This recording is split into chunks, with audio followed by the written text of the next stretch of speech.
welcome to another episode of the Pixelated Sausage Show. Hi, I am, of course, your host, Mark Kushnez, and I actually have a lot of games to talk about, more so than on any of the previous episodes, but I'm still going to try and get this under 30 minutes because some of these games, they don't need a lot to be said about them in some respects or in some cases.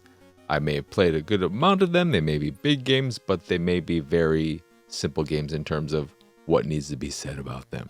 But enough of that. I don't have anything new to talk about watching wise because I've just been trying this series and that series, seeing what sticks, and the answer is nothing. I finished Star Trek, the original series, of course, which maybe I did last episode. I don't know if I had already finished it by then. I think I did. I think I finished it right before recording. And I've since tried True Detective Season 1 and 2. Season 2 is very bad. I lasted 15 minutes, and I really only lasted 5 minutes and gave it 10 extra minutes because I really like Colin Farrell. It didn't get any better. It just got dumber and dumber and dumber. True Detective Season 1, very, very, very well made. I love the score especially. It's very well shot. It's very well acted, but it just, I didn't care about the characters. And it's a very character-centric show.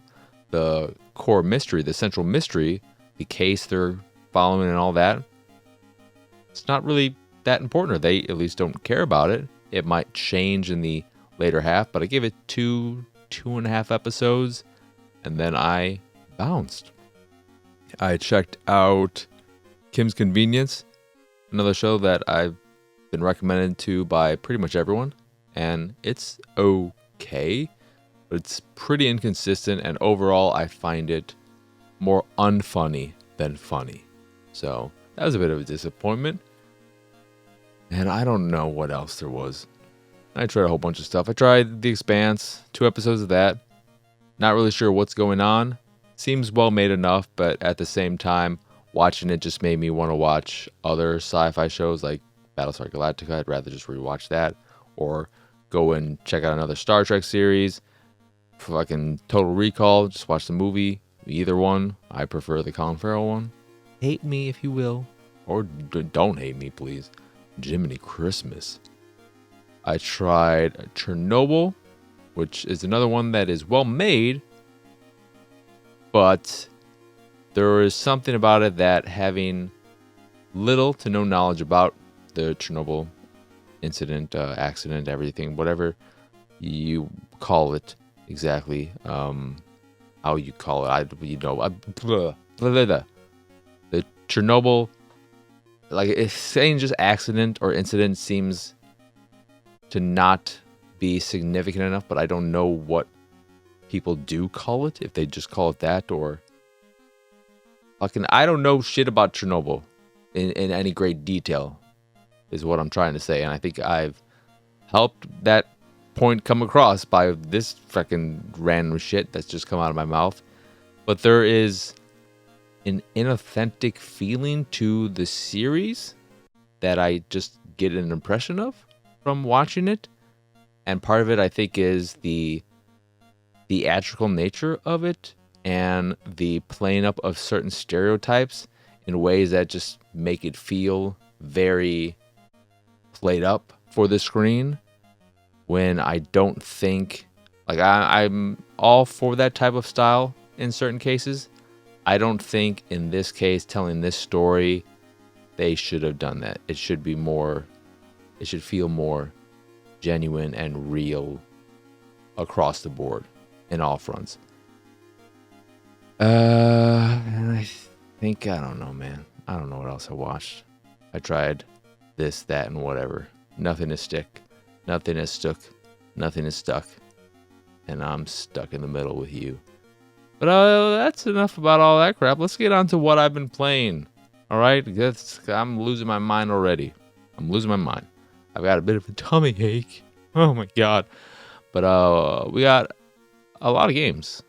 A lot of games. 1, 2, 3, 4, 5, 6, 7, 8, 9. Some of them are very, very small. We got the East Asia soft block we're going to start with. And that means starting with Crypt of the Serpent King Remastered 4K Edition. Ooh la la. It's going to be so good on my 4-screen TV and not the 24-inch 1080p Vizio TV that I actually game on. That is what I game on. But this is a first-person action RPG dungeon crawler where you are going from level to level to level, and your goal is to collect all the keys in a level so that you can open up the boss door and then defeat the boss to move on to the next level. In between levels, you'll be able to buy better equipment, upgrade your character, and that's it. The problem with the game is that the combat is horrendous. I kind of like to look at it, but there's no audio really for when enemies can just sneak up behind you. They can just get right up on you. I mean, I talk about this during the stream when I was playing it, but I watch a lot of Apex streamers. They complain about audio a lot. I've complained about it here and there. But if they really want to experience dog shit audio, they should play Crypt of the Serpent King, because the audio is horrible and you will be surprise attacked from behind so many times. Some people are into that. I'm not. But the combat itself is just really, really bad. It's super, super slow, and I kept putting points into my agility, ignoring every other skill because I just wanted to be able to attack faster so that I could get in and attack before the enemy could attack me. Their range is hard to judge, so sometimes they can hit you from what seems like pretty far away. And the thing I learned after many failures was that the way to dispatch of most enemies is to get in close so that you trigger them attacking you, then back up, let their attack play out, then get in before they can restart and do another attack, and then just attack, spam the attack button. And there seems to be some kind of stamina system or something or other where your attack begins to slow. There's no stamina meter or anything like that, but it seemed like after a number, I don't have a specific number, but it seemed that after a certain number of sequential attacks. Jesus Christ, sequential? Oh my God, you're so smart, Mark. Sequential attacks, that your attacks would begin to slow, as if you were fatigued, but there was no real sense that was the reason behind it. But you just want to let them attack, back off so that they don't hit you, then get in and attack, because your attacking for most enemies will be fast enough to cancel their attack.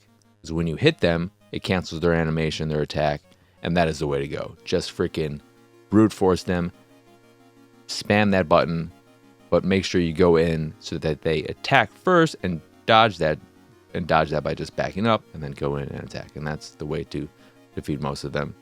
It works on bosses as well, the canceling of their attack. But what the fucking hell, man? Oh my God. Oh, Jesus Christ. But it's not a good game. It's just an absolute mess. The one nice thing is that the save system has it so that when you die on a level, you just start at that level. It's not a true rogue like in the sense that you have to start at the very, very beginning. Because if that was the case, I would have stopped playing it way earlier than I did. I probably put an hour and 15. I definitely put over an hour into it. And if that save system wasn't in play, I would have quit after like 15 minutes. So I do appreciate that they do have it set up so that when you die, you just have to start from that level all over again. And one other issue with the game is that the equipment you're able to get, you can get ranged weapons as well, but they're very expensive. You won't be able to get one of those until pretty far in the game. And I was playing on the normal difficulty, not easy. But the weapons only have, I think, 2 attributes, and that is range and damage. But I feel like the weapons also had different speeds. So when I bought a new one and I increased my agility, my speed by double, in some cases it felt like the weapon I got was slower or as fast as my last weapon. And I think it's because I got a different type of weapon and it was just an inherently slower weapon. But there's no in-game indicator that that is the case. Whatever. Ultimately, it doesn't matter because you shouldn't play the game. It's not a good game. It's very, very bad. The combat feels horrible. It looks okay, but I mean, it might be 4K just in terms of the assets being 4K assets, but it's not a pretty game. Then Rayland is a neat little puzzle game. Pretty short. I think it's made up of 40 to 40 something levels. You only have to beat the first 30 to get all the achievements or trophies depending on your platform, which is what I did. I finished the first 30 platforms, the first 30 puzzles, and it's just about reflecting light to activate crystals in levels. So it's isometric, grid-based, little tiny diorama-like stages, little squares. They might actually be all squares. I don't think they ever got... I don't know exactly of levels. I can't remember that exactly.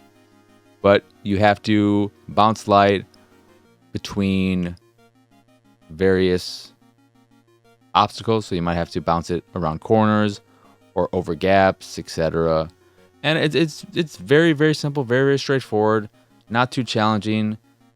They'll complicate it by gradually adding more crystals and then having instances where you have to put two beams of light together so that they bounce off each other and create diagonals. But that is as complicated as it gets. The most complicated the game gets is requiring you to bounce two beams of light off one another to form a diagonal. And that's it. So it's not a game that'll take you a long time to get through and beat. Even if you want to go through and play all the levels after you've unlocked all the achievements / trophies. But if you enjoy a puzzle game or two and you enjoy reflecting light puzzles, I think it's worth checking out. And I'm pretty sure it's like a $4 game or something. So I think you'd get more than your money's worth from it. Then Seduction Amongst Fate is a side-scrolling adventure game, I guess, where you're just walking left or right. You interact with objects. You'll do some adventure game type stuff where you will get a pail and then you put the pail in the well so that you can get like this key to open a thing. And every now and again, a giant skeleton ham will come down from the sky and want to crush you, and a button will appear on screen that you have to press, or you have to press, I think, the right bumper and the analog stick to dodge out of the way or you're dead.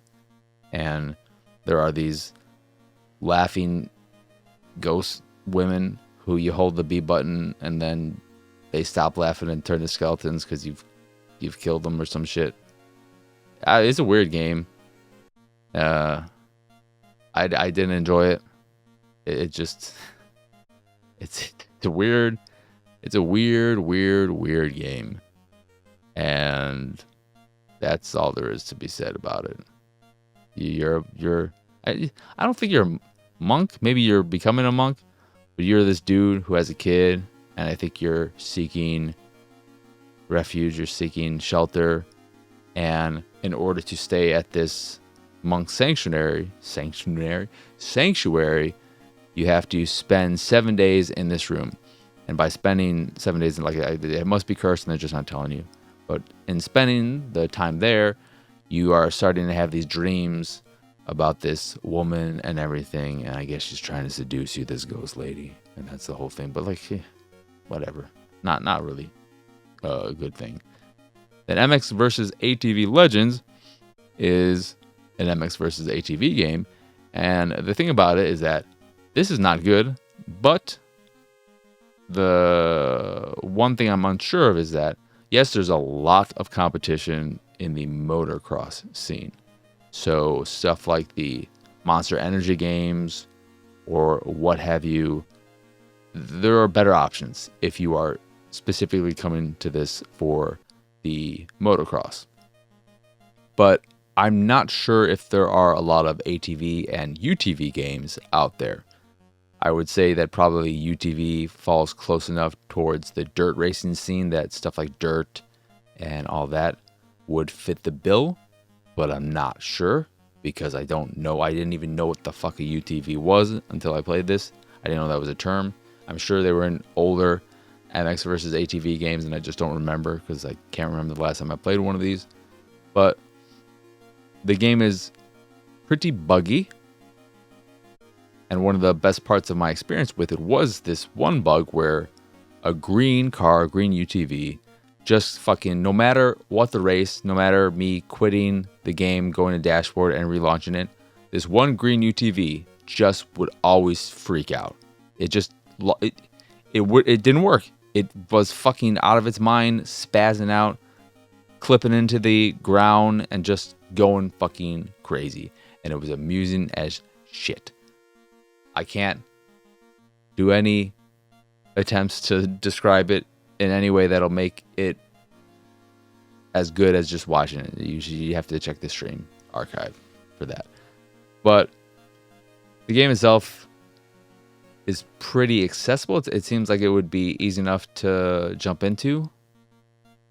However, the difficulty is insane to me in that the motocross races were fucking brutal. I could not win a single one of them. I think my best placement was 5, and I was playing on the normal or whatever difficulty, the average difficulty that is also supposed to be adaptive and adjust to your skill level, which didn't seem to be the case because I just kept doing worse and worse, and I was not enjoying that. But then when I played as either the ATV or the UTV, I was destroying the field, and I could fucking just put on the brakes and take a nap on the side of the road, and they'd still all be behind me. And it made no sense to me. I don't understand why the AI was so challenging in the motocross races, but then when I was put onto 4 wheels, I fucking could not lose even if I tried. I also found those to be way more enjoyable to race because of the stability.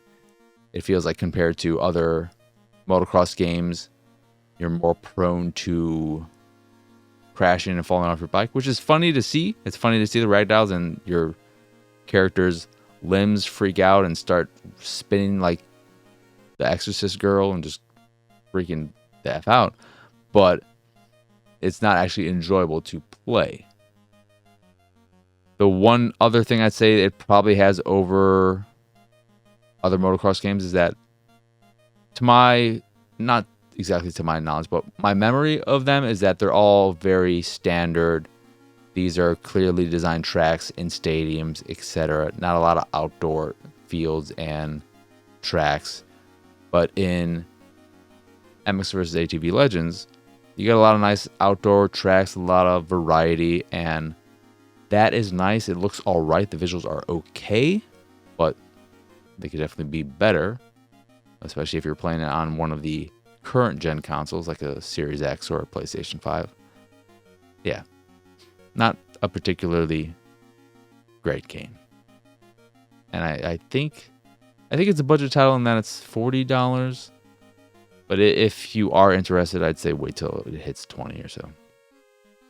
Then Bright Memory Infinite is a fast-paced first-person shooter where you play as a young woman. You can dress up in a bikini or a catsuit, and there will be camera angles where they show you right up the skirt, and you'll regret it immediately, letting the fucking chat peer pressure you into fucking wearing the catsuit with the short skirt, and then immediately the first cutscene is you swimming in water, and oh my god, there's right up her skirt. But the actual gameplay is very reminiscent of Shadow Warrior 3 especially, even though this game I'm pretty sure was being made before Shadow Warrior 3 came out. A fair amount of it just feels completely ripped out of Shadow Warrior 3 specifically. The way combat is set up is that you have your base melee attack using your sword. And then you have access to 4 different guns. You'll get access to them as you play through this relatively short experience, which feels like a glorified tech demo, and it is rough around the edges. There are bugs and just rough patches here and there. But you have a pistol, a sniper rifle, an assault rifle, and a shotgun. One of the craziest things about it is that the ammo you can carry for some of these guns is insane. The fact that you can carry like 250 or 300 bullets for your sniper rifle is ridiculous when you will never ever use all those bullets. Each gun has an alternate fire mode too, which typically does a significant amount more damage, but is limited in ammo, usually something explosive. And you have a few abilities at your disposal as well. Telekinesis type of things where you can push out some energy and it'll make enemies float for a period of time and be vulnerable to your attacks. Or you can pull them in towards you and then they'll float for a little bit.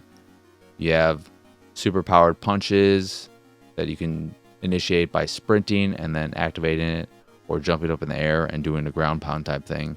Those are pretty good, but a little bit OP because there seems to be no limitation to their uses, and the only real limitation would be that they don't work on shielded enemies. So pretty quickly you'll run into enemies who also have a little white bar above their red health bars, and that is their shield, whether they have an actual shield or they're armored in some way. And you'll have to break that shield before you can do a fair amount of damage or use your abilities on them. But once you do, you can just spam your abilities and destroy them. And it's satisfying. It's got a good gameplay loop. I think it feels relatively good, but it doesn't have much personality. It doesn't have much of an identity of its own, because it does feel very, very, very, very, very much so like Shadow Warrior. And I guess there was a controversy with them stealing assets from a game, specifically enemy models, but I feel like they probably stole more. And this was all created by one person, so yes, I can see why they would use assets from this or that. And that's also probably why it feels like a glorified tech demo. But I mean, you still shouldn't do that. Or at least not put that out in the final product that you're selling for money. But it's okay. I think it's only like $20. Took me a little over 2 hours to complete. It's a fine little game, but at the same time, if you want a more polished experience, you should definitely check out Shadow Warrior 3 instead, because that is the game I kept thinking about. And for most of my time with Bright Memory Infinite, I thought about how I would rather just be playing Shadow Warrior 3 again. Sure, that game has a horrible sense of humor, terrible writing, annoying characters, despite the fact that they're pretty well voice acted. But the gameplay is pretty damn good, and I could see it only improving more and more the more you play. So, yeah. Then of Bird and Cage is a game I don't want to talk about. Watch the archive if you want to, but this is one of the worst games I've ever played. It is a game that tries to cover and portray, get you to understand very serious topics relating to abuse, mental health, and drug abuse. But the way it goes about doing it is fucking embarrassing. I'm sure their heart is in the right place. And this is also, it's a 2-hour game, roughly, and it's meant to be this metal album in video game form, like an interactive metal album with a lot of bands that have come together to collaborate to put it together. And they're metal bands that people would know, I guess. I'm not a metal person. But the way everything is set up, the way the story plays out, how situations are handled, there are attempts at trying... This is me as someone who is an abuse survivor, both physical and emotional, both as the person experiencing it and seeing it happen to other people, I may be coming at this in from a very different place than a lot of people. But I really just think you should watch the stream archive if you are at all interested in seeing the evolution of my initial cautious optimism that gradually becomes frustration and inevitably ends up on just anger, and it's just one of the worst things I've ever played. And that's ignoring the fact that it's also incredibly poorly made. It is super fucking buggy. It crashed on me. It froze up on me. It wouldn't let me finish the game. I still haven't finished it, quote unquote finished it, because it just keeps locking up every time I get to the end screen.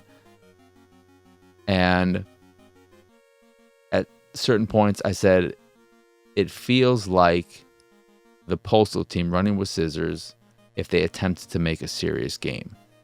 But after I kept playing, I felt bad for saying that about running with scissors, because running with scissors would do a better job of making this game than the people who did. And I don't like being this harsh about a game. I don't like being this mean about a game. But the fact that they are trying to handle these serious topics and fail so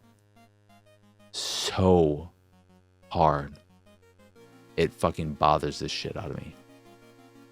It bothers me a lot. So yeah, don't play the game. If I was reviewing it on a number scale, it would get a 0 out of 10 for me. I think it serves no purpose. If it didn't exist, we'd be better off for it. And it's an absolute piece of just no. Then Hellpie is a 3D platformer where you play as a demon in hell who has to get the ingredients for Satan's pie, because the cook was a dumb, lazy piece of crap who forgot about everything himself. And the sense of humor and everything is very Leisure Suit Larry-ish, which is not a compliment. And then the platform in itself is very inconsistent, mechanically speaking. It's trying to do a lot of things, and I appreciate that. It's got a nice overall artistic direction to it. Fair amount of color, nice variety in levels from what I've played, and I like all that.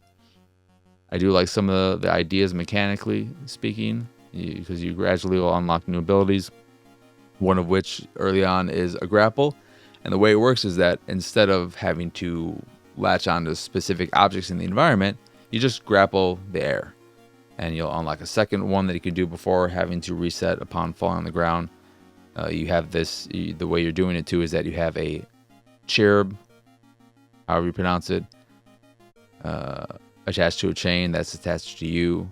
They're like your pet, and you whip them around as your weapon.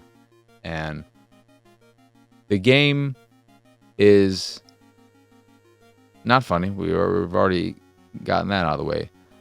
But the problem with it is that it's just super fucking boring. The music sucks, and that's probably why it's so quiet. But then there are these weird issues where, one, okay, I'm not even going to get to the big problem yet, but when I entered this level, because you start off in this office building and then you are thrown into various hub worlds that also have smaller levels in them where you go and collect ingredients for Satan's pie. But when I entered one of the levels, which was inside this giant whale, the performance took a big hit, and it was very choppy. It lacked the smoothness that I had in the open world or even the office building in the initial bit of the game. and I couldn't understand why, but it felt really bad. But the real kicker is that, like, and the inconsistency in the mechanics is very much so surrounded around the lack of proper awareness of when you're making big jumps, long jumps, and knowing if you are going to land on a platform or not. I found that to be pretty inconsistent. But the real big problem is that at one point, the game just locked up on me, where it got stuck on a loading screen. And I had to quit to the home screen on Xbox and then relaunch the game. Also, when I initially launched the game, it crashed. And then when I restarted it, there was no audio until I restarted my Xbox. So that was fun.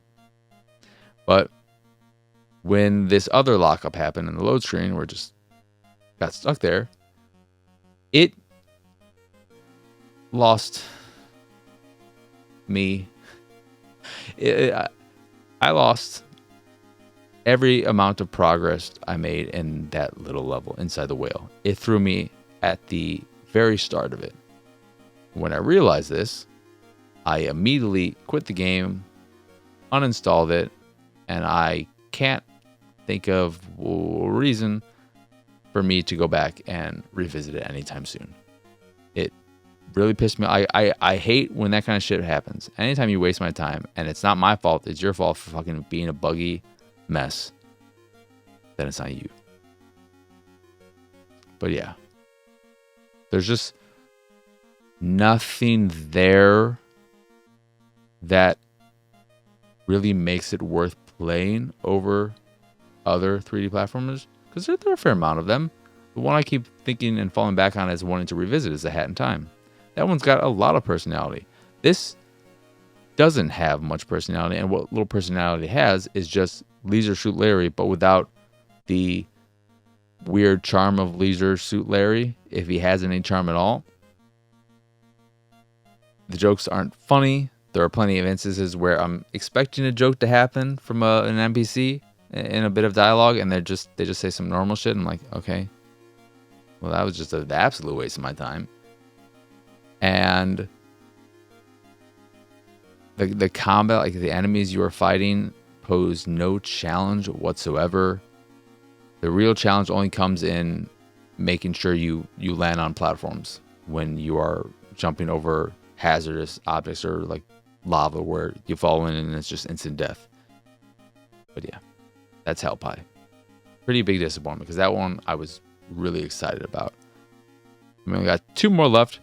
Aniquilation. It's a twin stick shooter where the levels are spherical based because you're going on these planets, so super star dust E. And the way it works is that you move with the left analog stick like you do, shoot with the right analog stick, but you also have a sword attack with the right bumper.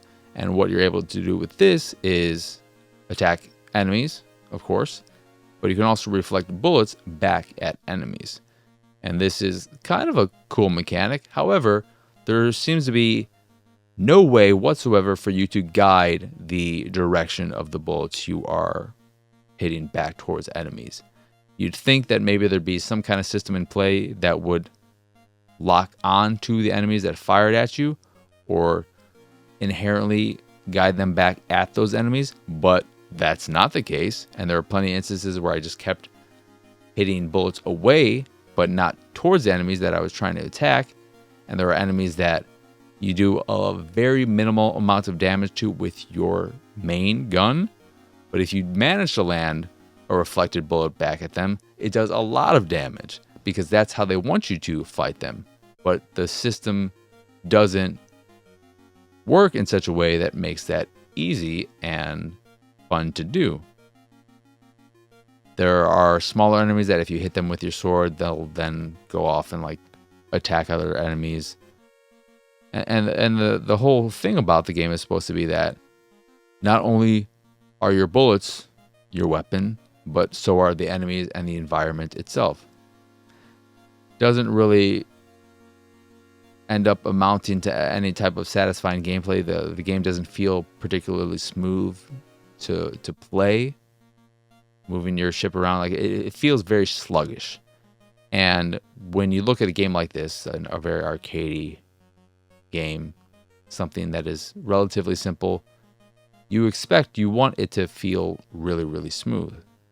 But it sure felt like it was 30 frames per second or some shit. Like, and that's not, a game like this should feel like butter, but this did not. The last game is Sword and Fairy Together Forever. This is a game in a long-standing franchise. This is the 7th game in the series.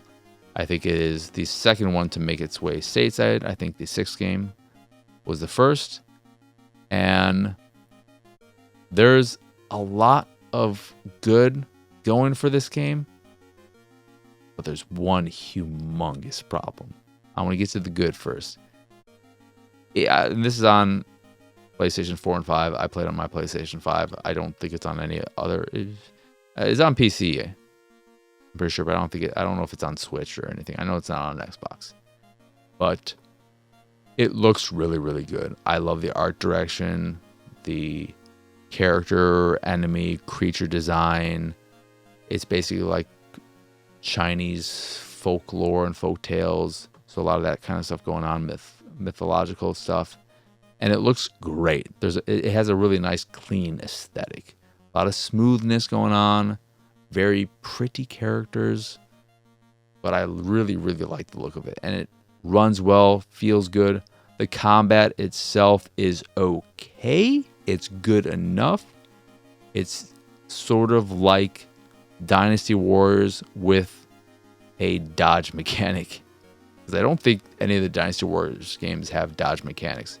But you have your light attack and heavy attack, and then you push in and hold the right trigger, the R2 button, and then you have access to a handful of special attacks that are all mapped to the face buttons. Very, very Dynasty Wars, very Muso-y if you've played a Muso game, of course. And then you can also, with the B button, or not the circle button, because this is a PlayStation, you can dodge out of the way. I don't think there was any limitation on dodging. You are limited with your abilities with MP. But combat felt okay.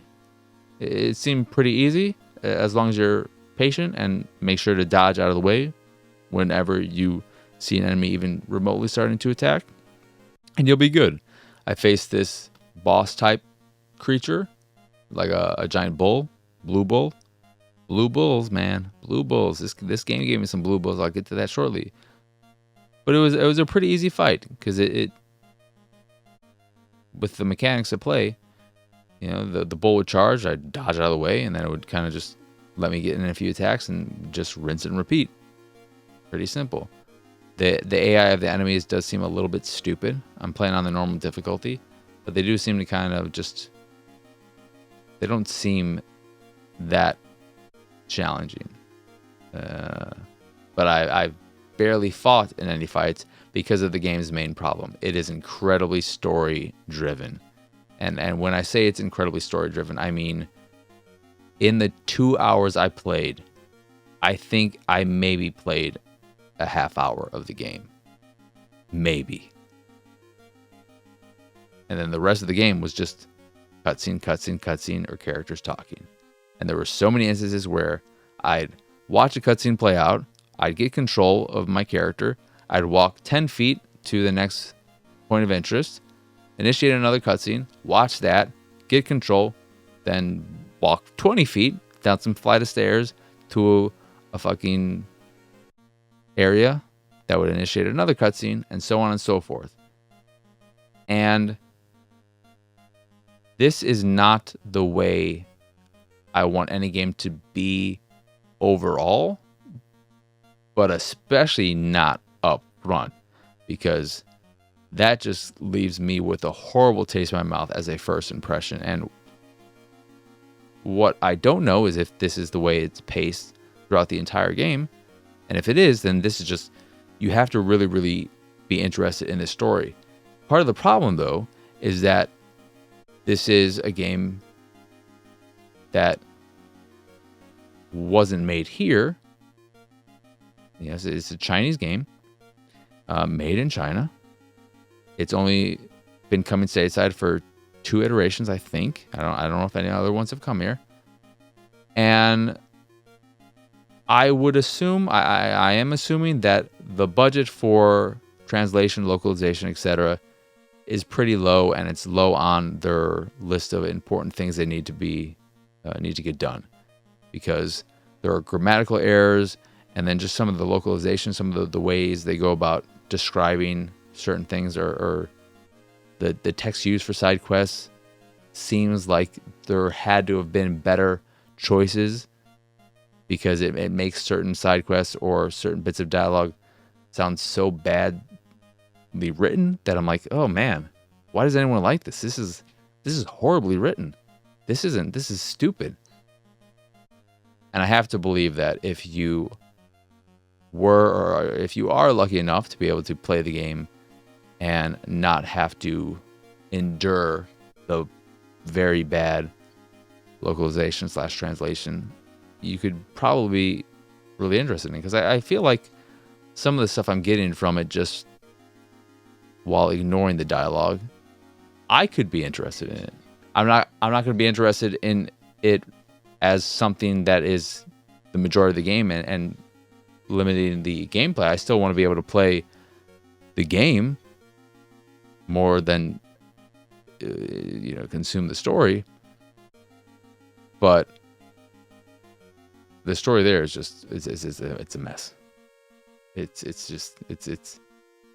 It's a mess. The localization, translation, not good. But yeah, I mean, that is a horrible balance between gameplay and story, and I have no idea if that persists throughout the entire game. But yeah, that is it though for everything I've played and whatnot. So much stuff. Another rough episode, I'd say. So let us answer some Patreon questions and then call it a day, eh? Sounds good? I don't care. So, from Sunny, we've got, what are your favorite veggies to cook up? Are there any you'll straight up avoid? Asterisk.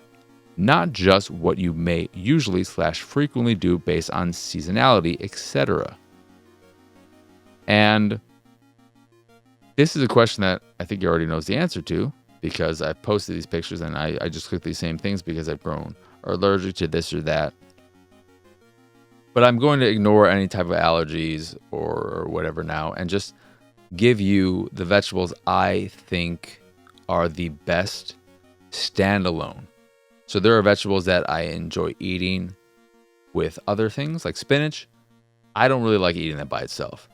But as an addition to other things, yeah, sure. Pretty good. And I mean, part of the reason why I like to eat it is for the health benefits of spinach, which is a very healthy vegetable, highly recommended by many. And so I like to eat it, but not by itself. But yeah, that little my own asterisk out of the way, whatever. Here are some vegetables that I think are just fucking delicious on their own. Number 1, asparagus. That's the thing I eat every day, no matter what. Love it so much. And I even love the fact that it makes your pee smell different. I don't actually love that, but it's a funny thing. Cauliflower is fucking fantastic, cooked up on its own. Mushrooms are very, very, very good, but I can completely understand why some people may not like mushrooms for the taste, but also more so than that, the texture. I can see why some people would find the texture of mushrooms to be very vomit-inducing, but I love, love, love them. And then broccoli's pretty good. I'm trying to think if there are any bangers for vegetables. I do like red peppers, but on their own, it's like, I think the fact is they're just too small to really enjoy on their own in any significant way. Sweet potatoes are fucking fantastic. I mean, potatoes themselves are okay, but sweet potatoes are great. No matter how you eat them. But yeah, asparagus is my number one. Cauliflower maybe could have been my number one. The reason why it isn't is because it is one of the vegetables that I've grown a bit of an allergy towards, sadly. All of them crustaceous or whatever vegetables, so broccoli as well. And what else is there? Brussels sprouts. That's another one in that family. Fucking, it's annoying as hell. So yeah, asparagus is my number one go-to, and then mushrooms. Love mushrooms. I could eat so many mushrooms. I could eat like 10 cups of mushrooms a day, but I don't. I eat maybe like a cup a day. But yeah, that is Sunny's question. And then from Lunchbox, is there any genre of game that used to be played with other people live instead of over the internet? For me, it's fighting games. I really wish I had a group of friends that we could get together and have fun. So I thought about this, and it's hard because the thing is, I don't play with anyone online anymore because I don't know anyone who wants to play. It's not that I don't know anyone. It's that I suck at actually coming through or following through and being like, hey, you want to play this? And I think it's part of me just being like, nobody wants to play with me. I'm a piece of shit. Also, I mean, the game I'd most want to play with people is Apex Legends, and no one I know plays Apex Legends, so I'm kind of just fucked there, you know. But I think fighting games is a good one, and that might actually be my answer as well, because I'm trying to think of genres where I used to play them a lot in the arcade or with other people, but on my own, when that space was gone and just playing online or whatever, I don't play fighting games at all, but I used to love them. I used to play the hell out of Mortal Kombat. I even played fucking Street Fighter. I don't like it, but I loved Mortal Kombat. I loved Power Stone. I love Virtual Fighter so much, especially Virtual Fighter and Power Stone. And Marvel vs. Capcom 2. Love the shit out of that. Marvel vs. Capcom 1 and 2, favorite 2D fighters. Virtual Fighter, favorite 3D fighting series. And then Power Stone, favorite party fighter. But yeah, online, I don't really care. I'd say in some ways racing games, I enjoy playing racing games on my own, but I don't really like playing them with others. But you put us in an arcade cabinet for them, some Rush 2049 or Cruising USA, whatever.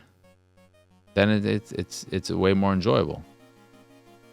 I never really did one of those at like the big arcades where they had like a dozen or so for like an F1 type of game, but I bet those would be super fun as well.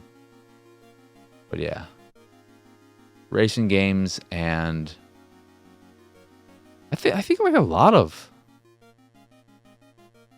genres. Or this is what I'd say: any game,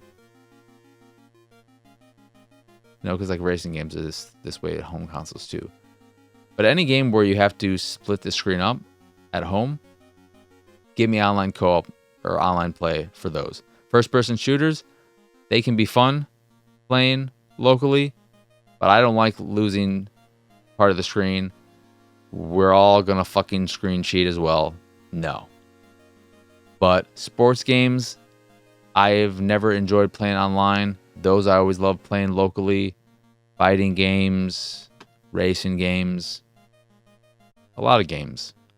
I wish I had local friends to play tabletop games with and video games with. It would be a great time. But it is what it is.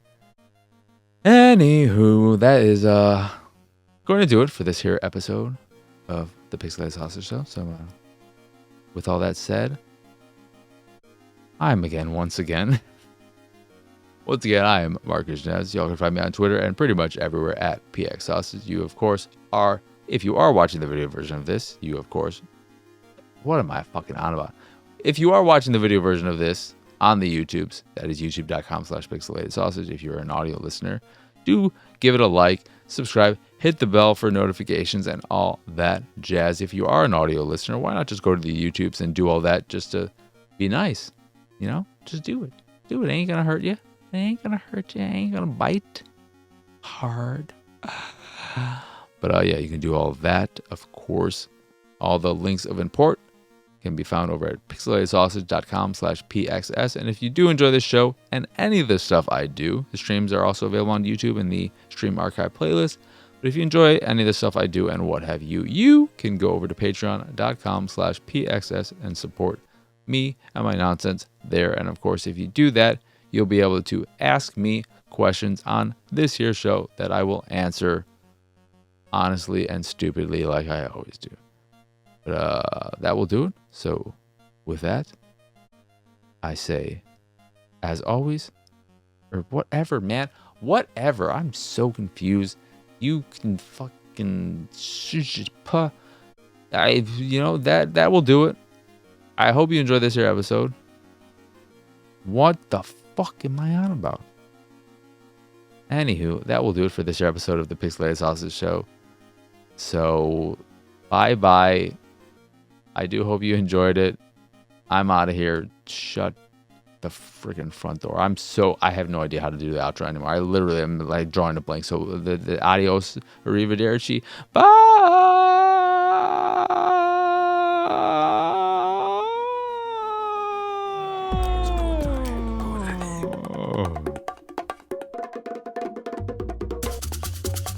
It's go time.